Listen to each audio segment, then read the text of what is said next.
අයිබෝන් අපි අද අවගොල්ලොත් එක්ක පොඩි සාමීචයක දෙන්න. ඔයගොල්ලන්ට ඉන්නවද ගෙදර සුරතරේට ඇති කරන සතෙක්? බල්ලෙක්, පූසෙක්, එහෙම නැත්නම් හාවෙක්.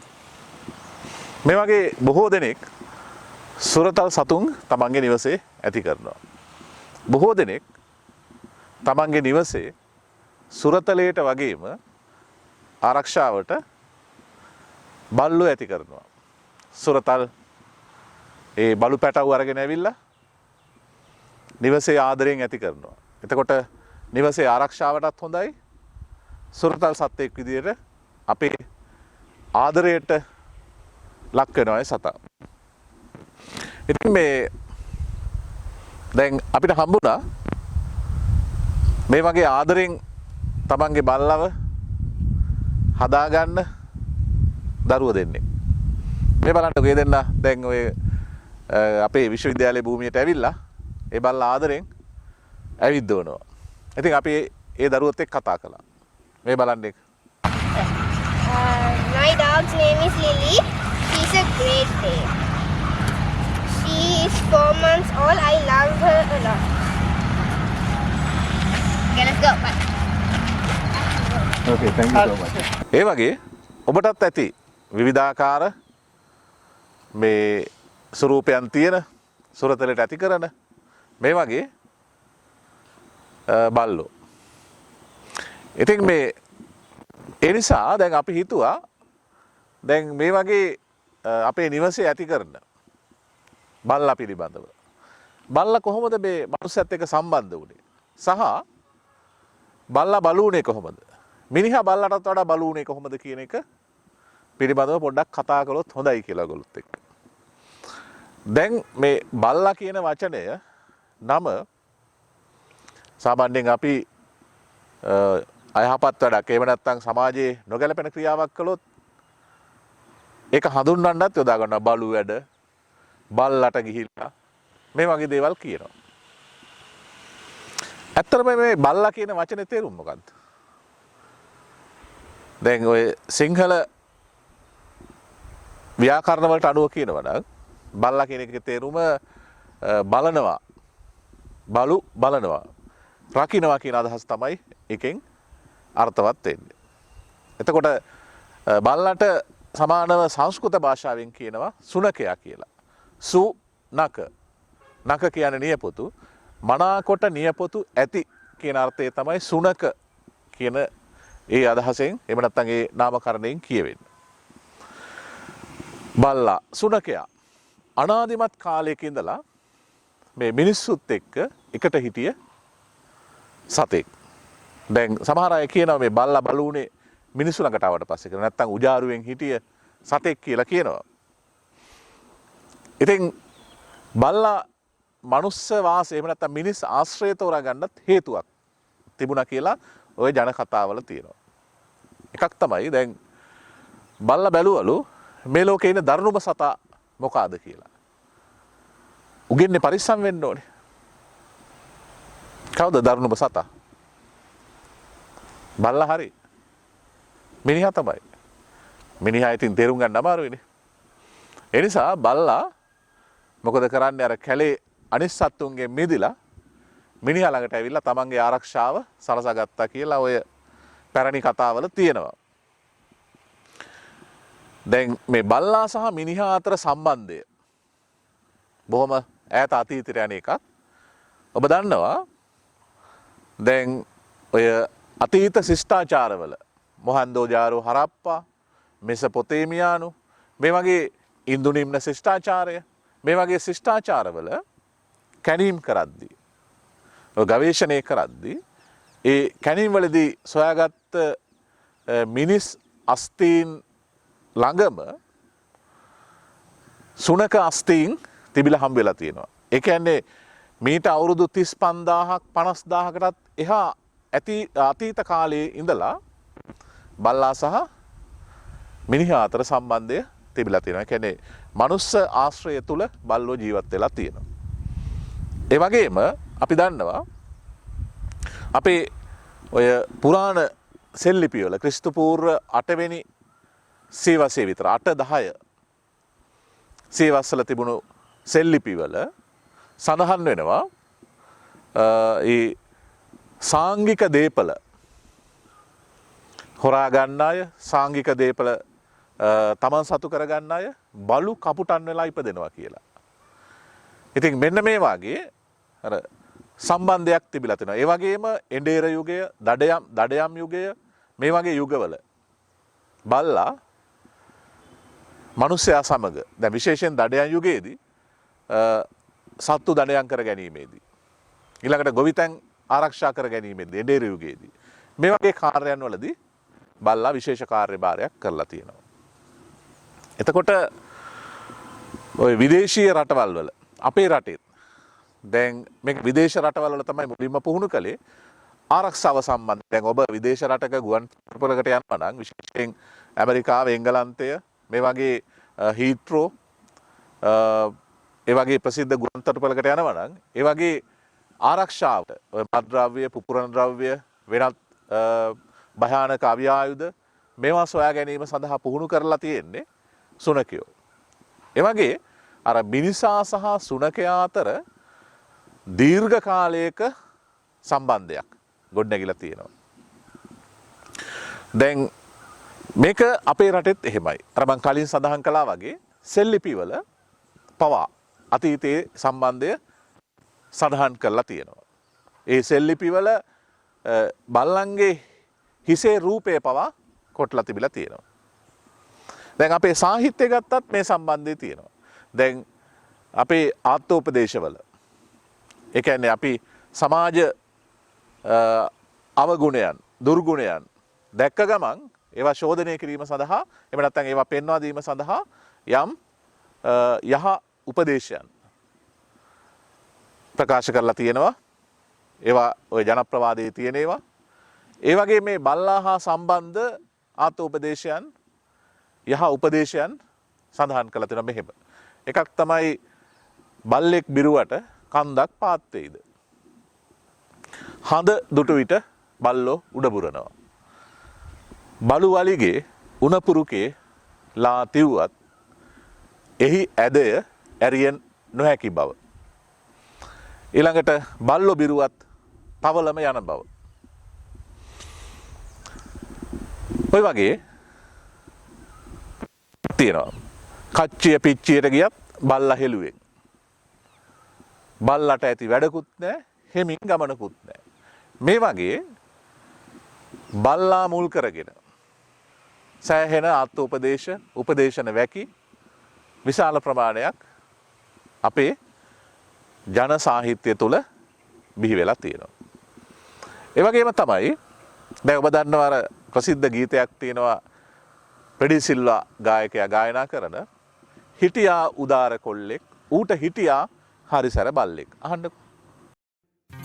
හිටියා උදාර කොල්ලෙක් ඌට හිටියා හොඳ සැර බල්ලෙක් පලාතෙන් නෑ බිල්ලෙක් උගේ ඇඟීම නෑ එක මැක්කෙක්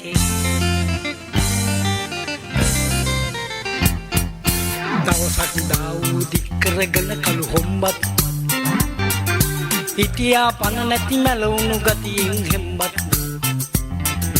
කෑම කන්න නෑ බුරන්න යන්න නකුට වනන්න ලෙව කන්නේ නෑ හරිම ලෙඩක්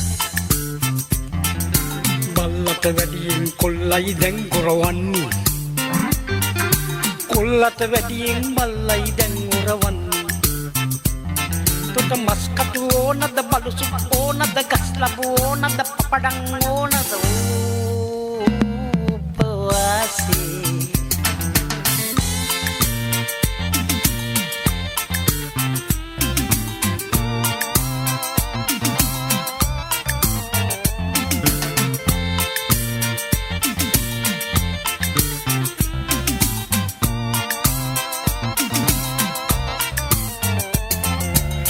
මොන දෙයක්ද කියලා දැවෙනවා කොල්ල නොකානො හිඳ හොම්බෙන් යනවා බල්ල මොකද දැන්වල එපාද කූඩුව එපාද තලන්න එපාද කහින්න එපාද කෝ කියන්නේ නෑ ඒ ගැන හිතලම කෙට්ටුයි දැන් අපි කොල්ලා දවසින් දවසම දිරාල යනවා බල්ලා දෙන්නද බූල් වැක් කරන කන් දෙක නෙල්ලන ගස් දෙක නත වුණ සුනක දේනුවක් නෑ කියන්නේ නෑ හරි එතකොට දැන් ඔබට මේ ගීතේ බල්ලට පොඩි අප්සෙට් එකක් යනවා මොකක්ද අප්සෙට් එක දැන් කන්නේ නැහැ වැතිරලා ඉන්නවා නිදාගෙන ඉන්නවා බලාගත්තාට බලාගෙන ඉන්නවා ඉතින් කොල්ලට ප්‍රශ්නයක් මොකද මේ බල්ලට වෙලා තියෙන්නේ කියලා අහනවා කොල්ලා ගිහිල්ලා මොකද යකෝ ඔහොම ඉන්නේ අහුවාම බල්ලා උත්තරයක් දෙනවා බලන්නකෝ බල්ලා දෙන උත්තරේ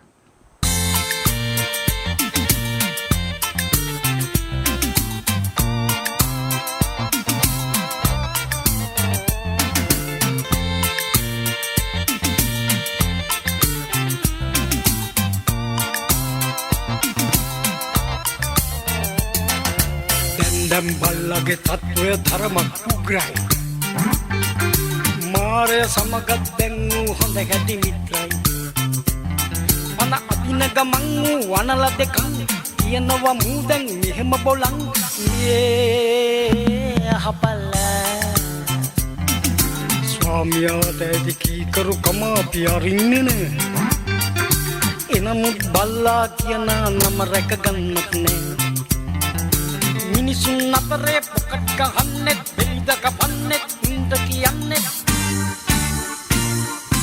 බල්ලා බල්ලා බල්ලා බල්ලා බල්ලා බල්ලා බල්ලා බල්ලා බල්ලා බල්ලා දැන් මේ බල්ලට තියෙන අප්සෙට් එක තමයි දැන් මේ උගේ නම පාවිච්චි කරනවා අර සමාජයේ දහ බලු වැඩ කරන උන් වෙනුවෙන් උන්ව හඳුන්වන්න. ඒ කියන්නේ පිට් පොකට් ගහන මංකොල්ල කන දහ දුරා වැඩ කරන උන් මේ අපිට කියන නමින් මොකද හඳුන්වන්නේ කියලා බල්ලා අහනවා. ඒක ඇත්තනේ. ඉතින් ඒ වගේ සමාජ ද්‍රෝහී ක්‍රියා එහෙම නැත්නම් අවලං ක්‍රියා කරන අය හඳුන්වන්න මේ අපූර්ව සත්‍යයේ නම යොදන්නේ මොකද කියන එක අපි වෙනම කතා කරන්න. ඒකයි අර මං කලින් කිව්වේ මිනිස් වාසයට ආවට පස්සේ තමයි බල්ලගේ ඩිග්නිටි එක බල්ලගේ ගෞරවය නැති උනේ. බල්ලගේ ගෞරවයට කෙලවුනේ. බල්ලා හිතනවා එහෙම. අපිට හිතෙන්නේ නැද්ද එහෙම? දැන් මේ බලු සාහිත්‍ය ගැන කතා කරේ. දැන් තව ඔය ජන කවියක් තියෙනවා මේ බල්ලා සම්බන්ධයෙන්. බල්ලා සම්බන්ධ කරගෙන අපිට කොයිතරම් බල්ලා සමීපද? ඒකේ තියෙනවා රෑ වෙනවා නොදැනෙයි අම්මා නැතිව එලි වෙනවා නොදැනෙයි කුකුලා නැතිව හොරු වෙනවා නොදැනෙයි බල්ලා නැතුව මල ගෙදරක පාළුයි පොඩි දුව නැතුව. ඉතින් ඒකෙත් අර තමන්ගේ කාන්සිය වියෝව දුක මේ වගේ දේවල් ප්‍රකාශ කිරීමේදී බල්ලට ලබා දීලා තියෙන තැන ජන කවියා.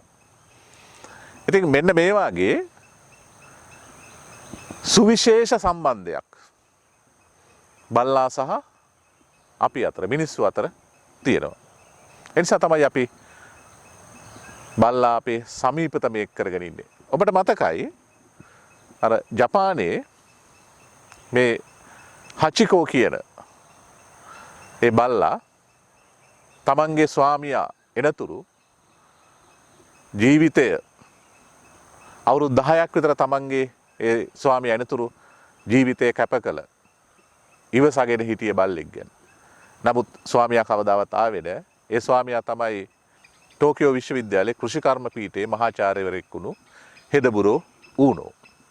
ඔහුගේ ඒ සුරතලයට ඇති කළ බල්ලා තමයි හචිකෝ. ඉතින් මහාචාර්යතුමා හැමදාම ටෝකියෝ විශ්වවිද්‍යාලයට යනවා.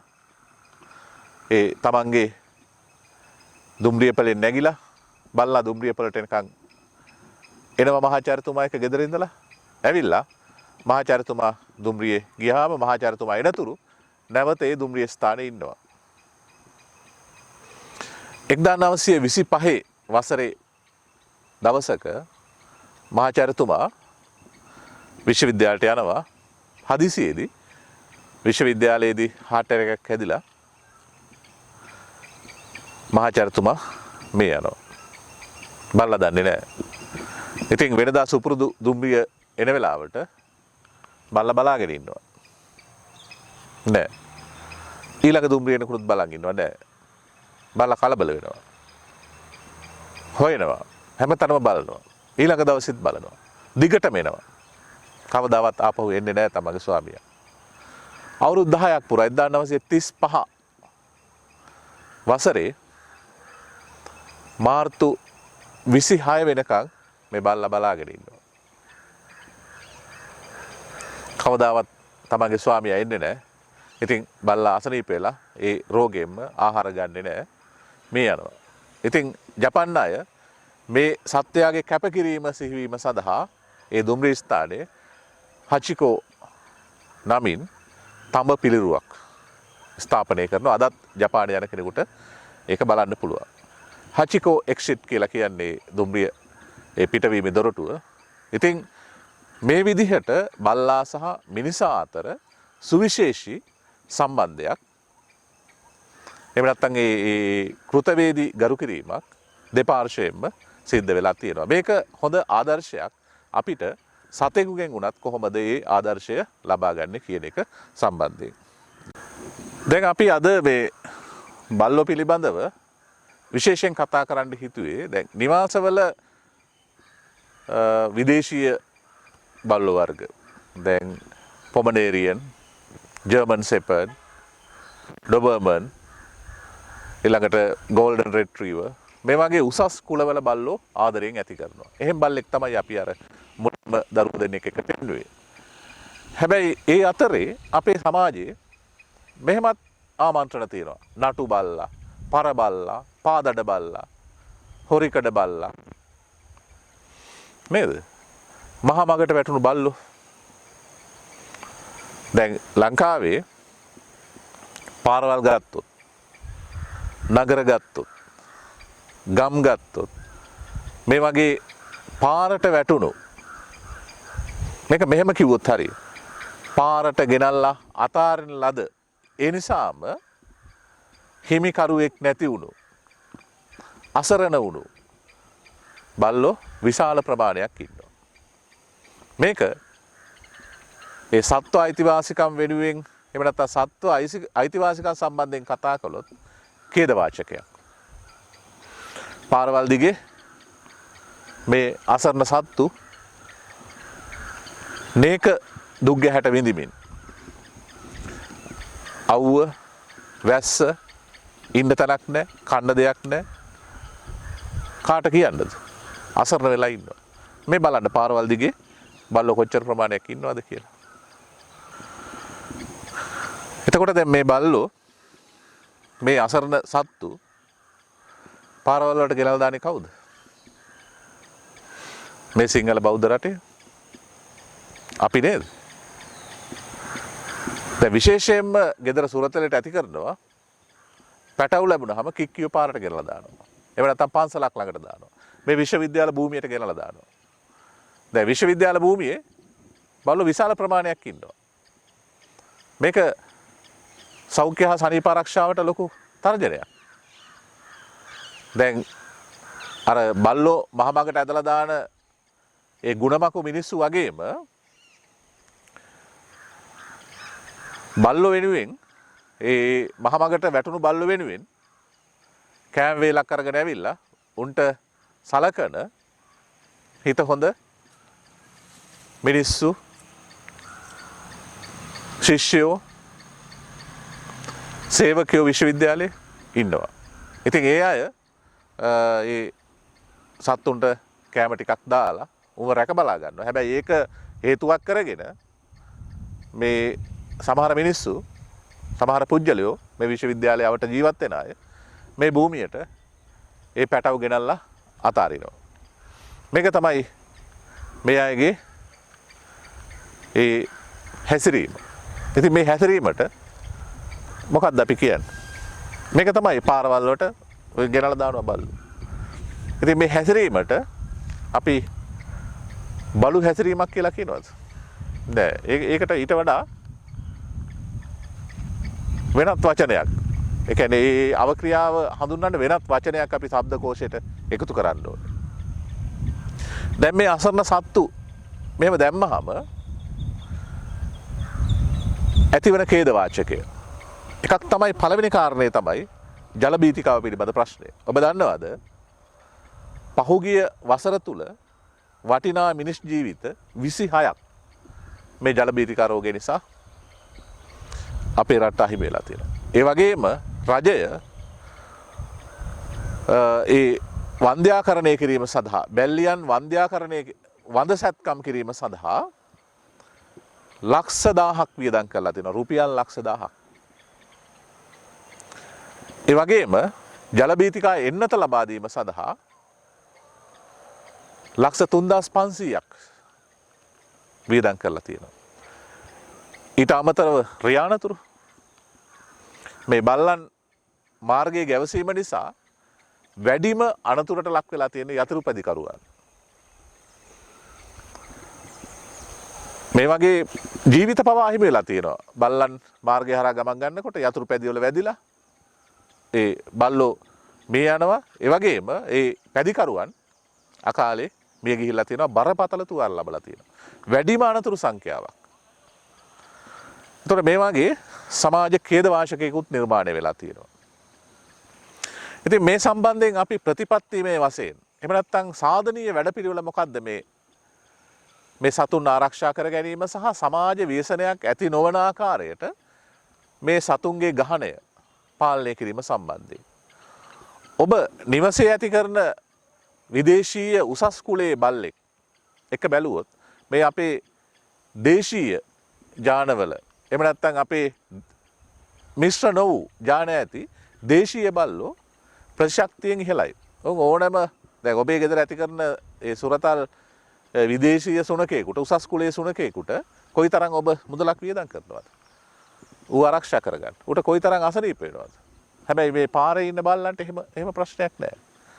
උන් අපේ මේ පාරිසරික තත්ත්වයන්ට ඒ කෑමවලට උන් හුරු වෙලා ඉන්නේ. ඒ නිසා අපි දැන් හුඟක් වෙලාවට මේ විදේශීය අර උසස් කුලයේ බල්ලෝ ඇති කරලා කරදර ඇති කරගෙන තියෙනවා. නමුත් අපේ බල්ලෝ නොසරකා හැරලා තියෙනවා. පාරවල් වලට ඇතැරලා තියෙනවා.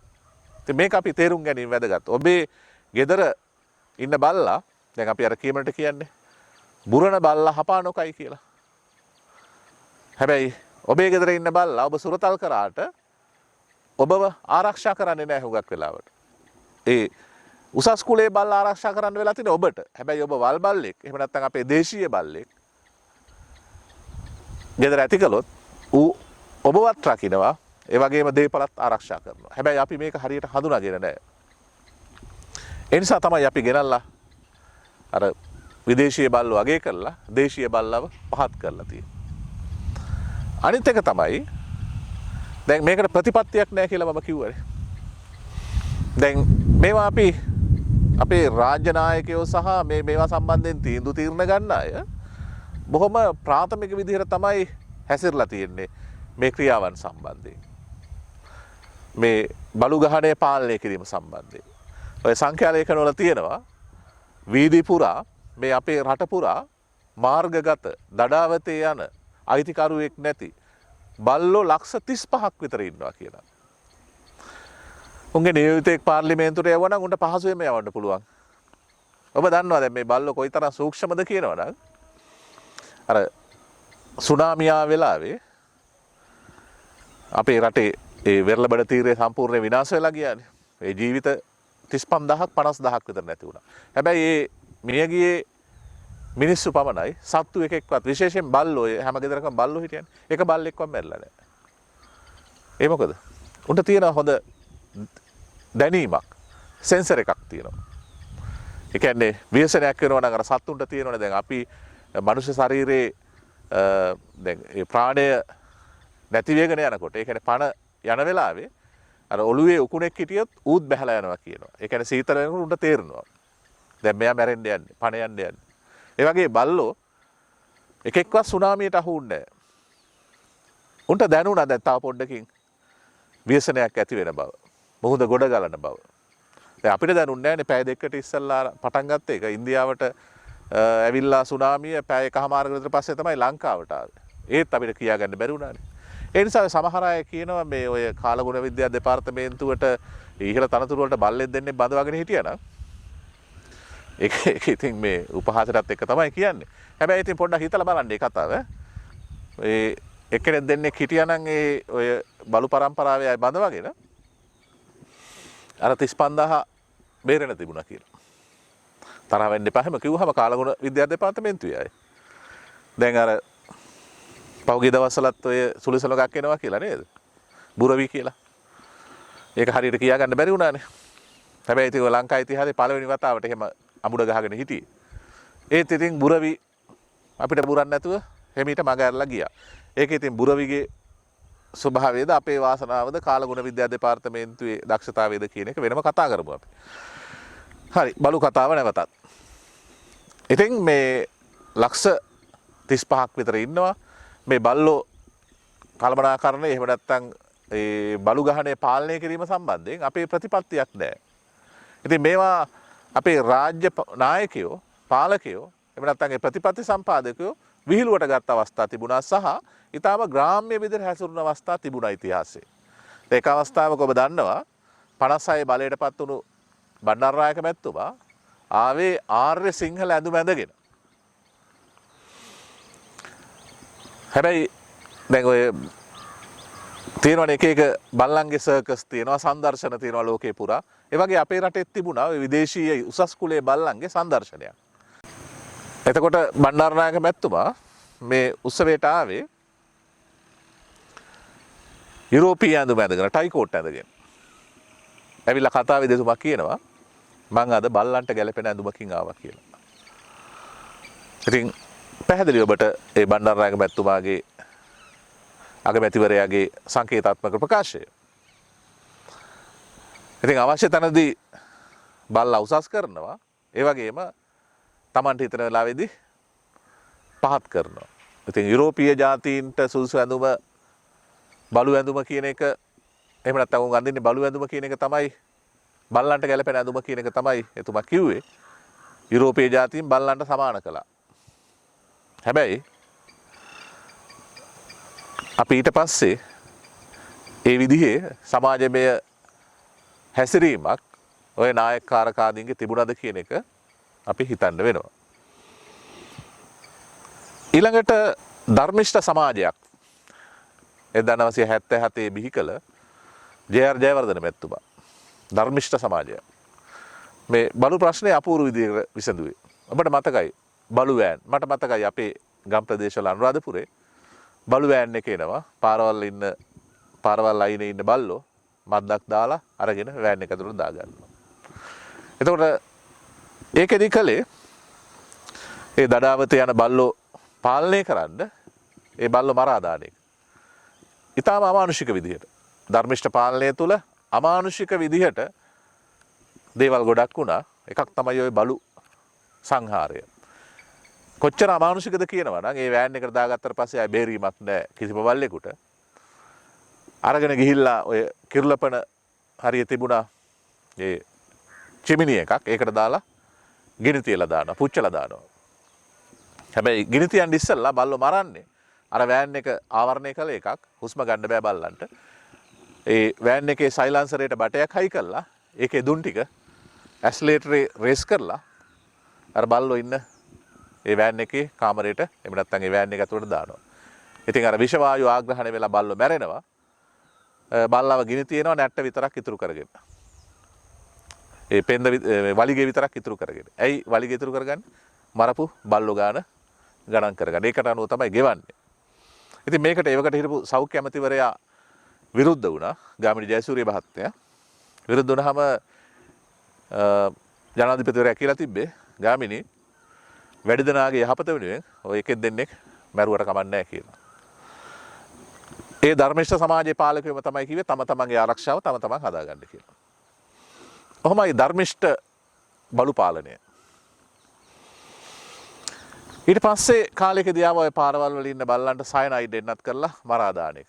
දැන් මට මතකයි අපේ ওই ගම් ප්‍රදේශයේ හොඳට අද්දිකට දාලා ඇඳගෙන මහත්තයෙක් එනවා මෝටර් බයිසිකලෙ එන්නේ. මේ මහත්තයාට අපි කියේ බලු මහත්තයා කියලා. දැන් බලු මහත්තයා එනවා නම් දන්නවා ෂුවර් එකට පාර දිග බල්ලෝ මරලා දාන බව. ඉතින් බලු වෑන් එක බලු මහත්තයා අපේ මේ වාක්කෝෂයට එකතුනේ එහෙමයි. ධර්මිෂ්ඨ සමාජය සහ ඊට පස්සේ කාලේ. ඊට පස්සේ දැන් මෑතක ඔය මේ සාක් සංවිධානයේ ඔය සමුළු චෝගම් වගේ තියෙනකොට ඒ ප්‍රදේශවල හිටිය බල්ලෝ සමහර ප්‍රදේශවලට අරගෙන ගිහිල්ලා බලු අනාථාගාරවල දැම්මා කියලා කියනවා. දැන් ඔය මහනුවර ප්‍රදේශෙත් පෙරහැර තියෙනකොට බල්ලෝ අරගෙන ගිහිල්ලා ඒ ගාල් කරලා තිබිලා කූඩු කරලා තියලා ආපහු ගෙනලා දානවා කියලා කියනවා ඒ ප්‍රදේශවල. මේව තමයි අපි දැනට ස්ථීර වැඩපිළිවෙලක් නැහැ. මේ මාර්ගගත එහෙම නැත්නම් මේ දඩාවතේ යන අයිතිකරුවෙක් නැති මේ අසරණ සත්තු ගැන හොයලා බලන්න. දැන් රාජ්‍ය නොවන සංවිධාන සහ මේ රජයේ යම් මැදිහත් වීම් තියෙනවා. නමුත් ක්‍රමානුකූල වැඩපිළිවෙලක් නැහැ. දැන් මේ සත්තු ඝාතනය කරන එක අනුමත කරන්න බෑ. ඒ කියන්නේ පාලනය කිරීම තමයි කරන්න ඕනේ. දැන් මේ පාරවල් දිගේ ඉන්න මේ අසරණ සත්තු මරලා දානවා නම් මේ සිංහල බෞද්ධ රටේ ඒක මං හිතන්නේ කිසිම බෞද්ධයෙක් කිසිම මේ හිතක් පපුවක් තියෙන කෙනෙක් අනුමත කරන දෙයක් නෙවෙයි. ඉතින් මේක ලොකු සමාජ ප්‍රශ්නයක්. අපිට හම්බුණා පෙරාදෙණිය විශ්වවිද්‍යාලයේ පශු වෛද්‍ය පීඨයේ ජ්‍යෙෂ්ඨ ආචාර්යවරයෙක් ආචාර්ය රුචික ප්‍රනාන්දු. අපි රුචික ප්‍රනාන්දු වෛද්‍යතුමාගෙන් පශු වෛද්‍ය පීඨයේ අහලා බලමු මේ ප්‍රශ්නය කොයිතරම් උග්‍ර දෙයක්ද කියන එක. ඔබතුමාලට දැන් පේනවා ඇති මේ ග්‍රවුන්ඩ් එකට ආවත් අපිට විශාල මේ දඩාවත යන සුනකයන් ප්‍රමාණයක් පේනවා. එතකොට අතරම ඒක ඉතින් එක්තරා විදියක අපේ රටේ ප්‍රශ්නයක්. මොකද අපි දැන් මේ සුනකයන් දඩාවත යන එක නවත්ත ගන්න ඕන කොහොම හරි. මොකද ඒගොල්ලන්ගේ රෝග ඇති වෙන්න පුළුවන්. ඊට පස්සේ නියුසන්ස් කියන්නේ සමාජයට කරදරයක් පවා වෙන්න පුළුවන්. ඒ වගේ සත්තු ඉන්නකොට අනිත් පැත්තෙන් බැලුවාම ඒ සත්තුන්ගේ සුබ සාධනයේ ලොකු ප්‍රශ්නයක් ලංකාවේ මේ වෙනකොට. මොකද ඒ සත්තුන්ට අවශ්‍ය ප්‍රමාණයට ආහාර සහ අසනීප වුණාම අවශ්‍ය බෙහෙත් අපිට ලැබෙන්නේ නැහැ. ඒ සතුන්ට ලැබෙන්නේ නැහැ. සහ ඒගොල්ලන්ට ලබා දෙන්න අපහසුතාවයක් තියෙනවා.